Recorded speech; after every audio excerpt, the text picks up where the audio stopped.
5 years ago na pala, simula nung gumawa ako ng video sa YouTube. Please watch and subscribe. November 22, 2019. Bili ng Shoe Express with Boss Paolo Tomenes. Bro Paolo, shoutout sa'yo bro. First time natin mag-meet nito. Before ako nag-resign sa trabaho, ang ginagawa ko noon, pag nag-resell kasi ako ng Shoe Express kay Paolo Tomenes nung mga panahon na to, galing akong Makati. Ang motor ko noon is Mio. So meron akong GB box sa likod. Simula Makati, uwi siguro ako niyan minsan 9-10 PM ng gabi. Pupunta ako papuntang Divisoria, Tondo, Manila. Pupunta ako doon after work, 9-10 PM yun. Kukuha ako ng supply kasi naging reseller niya ako ng Shoe Express, yung business niya ngayon. Puntahan niyo yung business niya.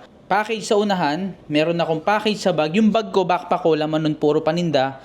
Yung GB box ko, puro paninda din. Yung unahan ko, sa unahan ng motor, puro paninda rin yun. Dapat dahan-dahan lang ako mag-drive kasi simula Tondo, Manila hanggang Pasig, punong-puno yung motor ko. So, kung uulan, malas mo pag umulan. Pero dapat wag kang magmamadali kasi isang pagkakamali mo lang sisemplang ka na. Ganun yung mga days na nag-uumpisa ako sa negosyo. Ganyan yung ginagawa ko noon. So mga hint lang yan pero marami pa akong kwento about yan. Natutuwa lang kasi ako sa comment ni Sir Jerry Mark Carbonell. Hindi ko kasi naisip to nung pinost ng asawa ko to sa Father and Son community. Sabi niya, the younger Sherwin will say, buti pa hindi kayo tumigil. Ngayon, tuloy-tuloy ang tagumpay ng FNS. Nakakatuwang isipin. Oo nga no, kung tumigil pala ako noong mga panahon na nangangarap ako, siguro walang Father and Son ngayon. Siguro walang Father and Son community ngayon. Siguro walang Sherwin Villoso ngayon na nakikita nyo sa internet. Nagla-live selling. Siguro wala yung mga pangarap ko ngayon. Although malayo pa pero hindi rin siguro aabot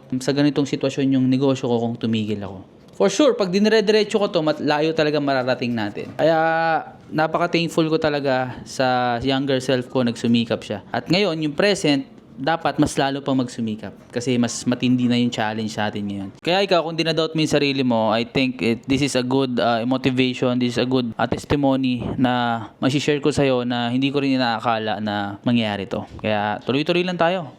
Wala naman nakakaalam kung tama o mali yung ginagawa natin. Tuloy-tuloy lang.